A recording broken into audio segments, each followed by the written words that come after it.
Phone tapping కేసులో సంచలన twist అయితే వస్తా ఉన్న నేపథ్యం అయితే కనబడతా ఉంది. గత కొద్ది రోజుల నుండి ఫోన్ ట్యాపింగ్ సంబంధించిన కేసు ఏదైతే ఉందో కొంత నత్తనడక నడుస్తా ఉంది అన్నట్టుగా అనేక కోణాలుగా విమర్శించారు. కానీ ప్రభుత్వం వాటిని సీరియస్ గా తీసుకొని ఒక కొత్త సెట్ బృందాన్ని ఏర్పాటు చేయడం అయితే జరిగింది. ఏర్పాటైన సెట్ బృందం కొంత దూకుడు పెంచిందన్నది కూడా మనమైతే చెప్పుకోవచ్చు. గత ప్రభుత్వం ఏదైతే బీఆర్ఎస్ ప్రభుత్వం ఉందో ప్రతిపక్ష నేతల యొక్క ఫోన్లని వాళ్ళు ఏం చేస్తా ఉన్నారు, వాళ్ళ యొక్క ఉనికిని తెలుసుకోవాలనే అతి ఆశతోని మరి ఫోన్ ట్యాపింగ్ చేశారు. అక్కడ కీలకంగా అప్పుడున్న అధికారులనే మరి వాడుకున్నారు అనే నేపథ్యంలో గతంలో ఉన్న ఎవరైతే అధికారులు ఉన్నారో వాళ్ళకు కూడా ఈ కేసులో A1, A2, A3, A4, A5 గా ఫైల్ చేస్తూ ఎఫ్ఐఆర్ అయితే బుక్ చేయడం అయితే జరిగింది. వాళ్ళకు కూడా దశల వారీగా విచారించడం జరిగింది. దానిలో భాగంగానే విచారించిన తర్వాత ఇటు ప్రభాకర్ రావు కావచ్చు, ఎవరైతే కీలకంగా ఉన్నారో తిరుపతి అన్న కావచ్చు, వీళ్ళు ఎవరైతే ఉన్నారో వాళ్ళందరూ కూడా ఇటు కేసీఆర్ చెప్తేనే చేసినామన్నట్టు కూడా చెప్తున్న నేపథ్యం అయితే కనబడతా ఉంది. మరోసారి కూడా వీళ్ళందరినీ కూడా విచారించిన తర్వాత క్లియర్ గా మరి గత ప్రభుత్వం ఎవరైతే ఉన్నారో పెద్దలు ఎవరైతే ఉన్నారో వాళ్ళందరినీ కూడా నోటీసులు పంపించాలి వాళ్ళందరికీ అన్నట్టుగా ఆలోచిస్తున్నట్టు కూడా తెలుస్తా ఉంది.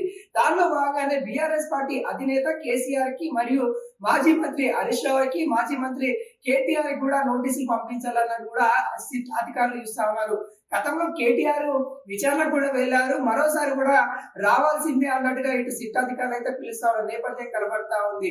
ఇక కేసీఆర్ కి హరీష్ రావుకి నోటీసులు పంపిస్తారనే వార్త నిన్నటి నుండి అయితే చక్కర్లు కొడతా ఉంది. దానికి నిన్న హరీష్ రావు కూడా ప్రెస్ మీడియా వాళ్ళతో చిట్ చాట్ చేసిన పరిస్థితి కనబడతా ఉంది. ఏదైతే సీఎం రేవంత్ రెడ్డి తాటాకుల చప్పలకు మేము భయపడేది లేదు, వాళ్ళు కావాలని మా మీద కక్షపూరితంగా అనేక కేసులు పెట్టాలని ప్రయత్నాలు చేస్తా ఉన్నారు, వాటన్నిటిని కూడా తిప్పి కొడతాము, మా మీద ఎన్ని కేసులు పెడితే అంత బలంగా ముందుకొస్తాము అన్నట్టుగా నిన్న హరీష్ రావు మీడియా మిత్రులతోనే మాట్లాడిన తీరైతే కనబడతా ఉంది.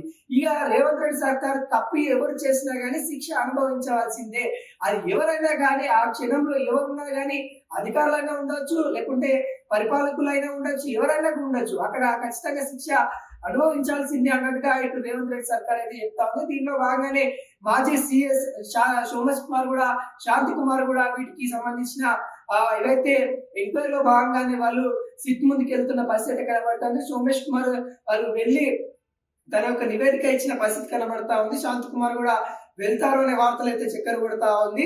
మరి ఈ నేపథ్యంలో ఇటు బీఆర్ఎస్ పార్టీ కొంత ఉక్కిరి బిక్కిరి అయితే ఉన్న పరిస్థితి కనబడతా ఉంది. బీఆర్ఎస్ నేతల్లో కూడా కొంత ఆందోళన చెందుతున్న పరిస్థితి కనబడతా ఉంది. ఒకవైపు కేసీఆర్ ఏమో ఇటు నీళ్లకు సంబంధించిన ఇక పోరాటం చేయాల్సిందే, పోరాటమే దిశగా వెళ్లాల్సిందే అన్నట్టు తను ముందుకొస్తున్న నేపథ్యం కనబడతా ఉంది. మరొక వైపు ప్రభుత్వం కేసీఆర్ ను కూడా ఈ కేసులో ఇన్వాల్వ్ చేయాల్సిందే, కేసీఆర్ అప్పుడు కర్త కర్మ క్రియ మొత్తం తనే వివరించాడు కాబట్టి తనకి ఖచ్చితంగా నోటీసు పంపించి తనని విచారణ చేయాల్సిందే అన్నట్టుగా ఇటు వీలు చూస్తా ఉన్నారు. మరి చూడాలి ఎవరి పంతం నెగ్గుతారు, అసలు ఏం జరగబోతుందని కూడా తెలంగాణ ప్రజలు కూడా ఉత్కంఠగా వెయిట్ చేస్తున్న నేపథ్యం అయితే కనబడతా ఉంది.